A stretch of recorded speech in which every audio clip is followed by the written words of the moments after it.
27-year-old Lester Piercefield has been arrested and charged in a triple shooting, which killed 2 people and injured 1 other.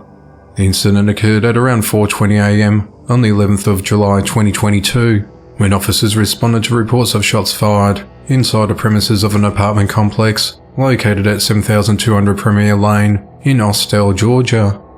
When officers arrived at the residence, they found 3 victims inside. 27-year-old Jeremy Davis, who was shot in the body and leg, and mother of 3, 24-year-old Lena Wolf, who was shot in the head. Both were pronounced dead at the scene. 36-year-old Yolanda Spiller, who had been shot in the head, was taken to the Greater Memorial Hospital in a critical condition, but she's expected to survive. The authorities worked tirelessly to develop leads and identify Lester Piercefield of Dallas, Georgia as a suspect, and issued a warrant for his arrest. At 10:15 p.m. on the 12th of July, the Paulding County SWAT team located Lester at an undisclosed location and arrested him. Lester's been booked into the Cobb County Jail, where he's held without bond. He's charged with 2 counts of murder and 3 counts of aggravated assault. The motive of the attack and Lester's connection to the people he shot has not been disclosed. A Memphis, Tennessee woman has been charged for leaving a disabled woman in a hot car without any air conditioning. Stephanie Nunn, 23, a caregiver for D&S Community Services, has been charged for the neglect of a vulnerable adult while working for the assisted living group. Events unfolded at just after 6 p.m. on the 4th of July 2022, when a restaurant manager from the Coastal Fish Company found a woman sitting in the backseat of a silver Chrysler sedan in a parking lot who was verbally unresponsive and appeared distressed. The manager brought the woman a bottle of water and then called 911. Deputies arrived on scene at shortly after 6 p.m. and located the woman sweating in the vehicle and only had the back driver's side window halfway down. At the time it was 92 degrees with a heat index of 105 degrees Fahrenheit, and the back seat smelled of urine.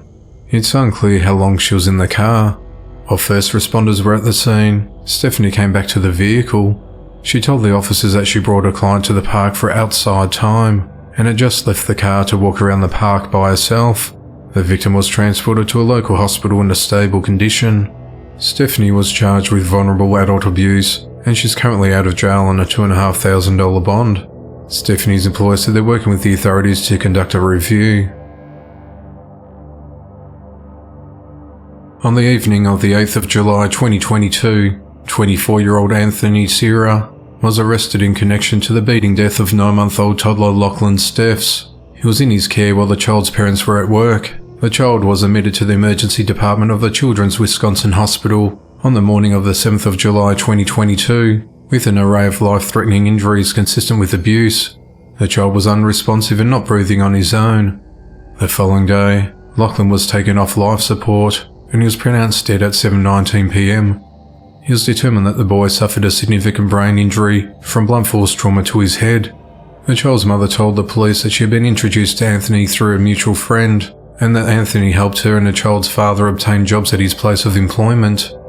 She said that on the 6th of July, Anthony had a day off work, and he volunteered to watch Lachlan while his parents were working, and he arranged to collect the couple and the child at around 8:30 a.m. Anthony was given a full bag of diapers, clothes, baby wipes and formula for the child, before he drove the couple to work, and then returned to his home located along the 1500 block of South 3rd Street in Milwaukee, Wisconsin, to care for the child. At around 4:30 p.m, when Anthony picked up Lachlan's parents from work, the mother noticed that the child's breathing was abnormal. She noticed it was laboured and spaced out. She also observed a bruise on the inside of her son's right arm that was not there prior to being left in Anthony's care. When the mother questioned Anthony about Lachlan's laboured and spaced out breathing, he claimed that the baby had just fallen asleep. Throughout that evening, the boy's mother attempted to interact with the child, but he remained lethargic and non-responsive, and his breathing became worse and he refused to eat. The mother grew increasingly concerned as the baby's condition continued to worsen that evening. When she said she wanted to take the boy to the hospital, Anthony told her that she was overreacting. The child eventually fell asleep, and his parents and Anthony slept in a separate room. Later that night, the baby's mother told the boy's father that they should take the child to the hospital, but he said it would be rude to wake Anthony up unnecessarily for a ride to the hospital. At around 5:30 a.m. on the 7th of July, the mother noticed the boy's breathing turned into more of a snore, which led her to believe that he was doing better. But about 15 minutes later, Anthony alerted Lachlan's parents that the child was not breathing. His skin was pale and his lips were blue, and 911 was contacted. As the boy's mother performed CPR on the baby, Anthony reportedly said he made a mistake, and this is my fault. When detectives informed Anthony of the severity of the child's condition and the fact that the child will likely die, he admitted to bouncing the boy on his knee and holding him up above his head, but he continued to deny abusing him. When police interviewed Anthony the following day, he claimed that he dropped the car seat holding the baby on the front porch steps.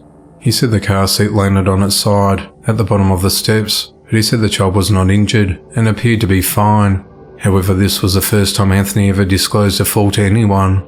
Anthony then told the investigators that he placed the child on the floor and he struck his head on the ground when he tried to give Lachlan a bath. He said he called his girlfriend and complained that the baby wouldn't stop crying. Anthony's defense attorney said he appears to be in shock that any of this happened. Anthony has been charged with first-degree reckless homicide, neglect of a child resulting in death, as well as bail jumping. He made his initial appearance in the Milwaukee County Court on the 12th of July, with his cash bond set at $50,000. Both of Lachlan's parents were also taken into custody, but the attorney's office hasn't decided whether they'll face any charges.